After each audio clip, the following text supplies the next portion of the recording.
Hi everyone, hope you're doing well from wherever you're watching this channel, depending on your time zone. Now, if William Ruto would have given a chance to Gachagwa or consulted him as far as who should he fire in his cabinet before, he did what he did, then Gachagwa would easily mention the name of Moses Kuria as the first person to fire in his cabinet. If Ruto would go to an extent to ask him as far as the Kenya Kwanza and UDA leadership in the National Assembly, who should he fire or replace? Gachagwa will comfortably mention Kimani Ichung'wah and Ndindi Nyoro. So these are three people that Gachagwa feel that they should not be in leadership position as of now. Now with all that, we saw William Ruto firing Moses Kuria, just like the other CSS he fired. But when he was hiring the new team, Kuria's name did not appear in that team. But some like Kithure Kindiki, Aden Duale, Murkomen, they were retained. So Kuria is out of power. And Kuria has been in media speaking about the Kenyan politics, talking about the new cabinet, where they have failed, where they should try to get it wrong, and who is going to suffer under this new cabinet. With all that, we see Moses Kuria now going back to try and appeal to the people of Mount Kenya region politically, which really suggests where he might be heading to. But again, we see some kind of lamentation. He's lamenting. Because if Kuria will be in government, he will not be making this much noise the way he is doing as of now. It's very noisy as of now. With this move, Rigathi Gachagwa offered his unsolicited advice to Moses Kuria. He's telling Kuria that relax, God does not close one door without opening another door. Don't dwell on it too much. He feels that Kuria is dwelling too much in this politics. And Kuria is responding to the same. Let me quote Gachagwa. To my brother Moses Kuria, relax. God doesn't close a door without opening another. Don't dwell on it too much. We wish you well. When the time is right, God will provide new opportunity. You are still a young man. That is Gachagwa advising Kuria. Of course, Kuria responded. And his response is here. To my brother Gachagwa, thank you for your kind words. I strongly trust that God will make me the current Mount Kenya kingpin and the 6th president. His conversation or response is, realigning to the 2027 general election. That's Moses Kuria. I quote him. To my brother, DG Gachagwa, thank you for your kind words. Indeed, God has his own design. I am a believer. I strongly trust that he will make me the current Mount Kenya kingpin and the 6th president of the Republic of Kenya. That is Gachagwa. Kuria. So, having listened to Gachagwa, in response to the noise that Kuria has been making, then the response from Gachagwa, it points to a direction. And before we go deeper into that, just a quick request for those who are watching and you have not yet subscribed, please consider subscribing. To our returning subscribers, I must say thank you so much. And again, to all our viewers, please give this video a thumbs up. Thank you so much. And back to this discussion. Now, looking into this, it tells you that both Rigathi Gachagwa and Moses Kuria have a competing interest. They are interested in one thing.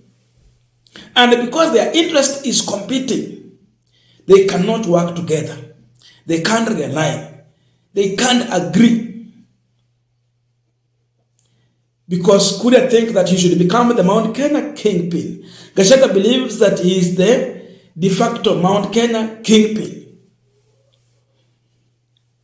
So we see a kind of friendly fight, friendly fire.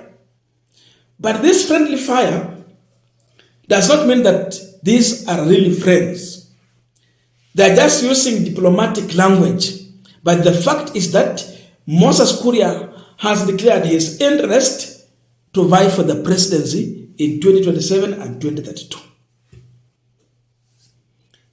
So it is clear in his mind, he has declared, that is the interpretation of his statement, I am in the race to become the 6th president. Ruto is the 5th. So there's no Gachagwa there. He's not waiting for Gachagwa to become the president so that he take over from Gachagwa. He's going for it without wasting time. That is the message. Now, you look at that, then it is clear that Kuria has declared war in Mount Kenya region against Gachagwa because they have competing interests. You can't praise your opponent when you want to win against your opponent. You simply stage a war on your opponent. Najua sasa za Kenya ziko hivyo, yani wanasiasa wanafikiria kuhusu the next election, and that's where Gachagwa and Kuria's mind is fixed.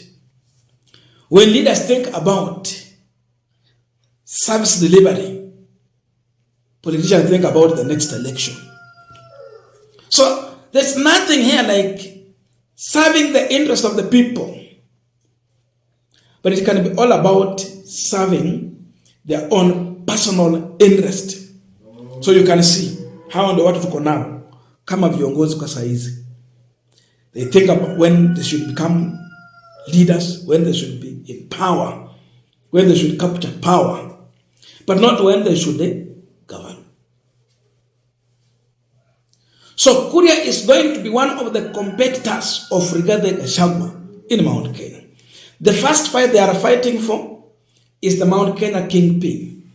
Kuria is confirming to us that Gachagua is not a de facto Mount Kenya kingpin in as much as the deputy president. Gachagua believed in his own mind that since he is the deputy president, therefore, and it's obvious, he is the senior most politician in Mount Kenya as of now, though kuna Uhuru, the former president. So for that matter, he assumes that he is the kingpin of Mount Kenya region. Ndio maana saa zingine akiongelesha anasema mimi kama baba yenu, mimi kama kiongozi wenu. Kuria is saying no. I'm also fighting for the same. So he's confirming to Gachagua that you are not the kingpin, and this war is not yet over. We are here to fight for the kingpinship. So I am in this war. Therefore, going forward, Gachagua should anticipate to see Moses Kuria, laying a serious machinery in Mount Kenya region to decampaign him and to decampaign William Ruto. Here. Or, in other words, Moses Kuria might be speaking to William Ruto indirectly through Gachagua, warning him also that if I'm not in this government, if you're not offering anything to me, then as a politician, I will not keep silent.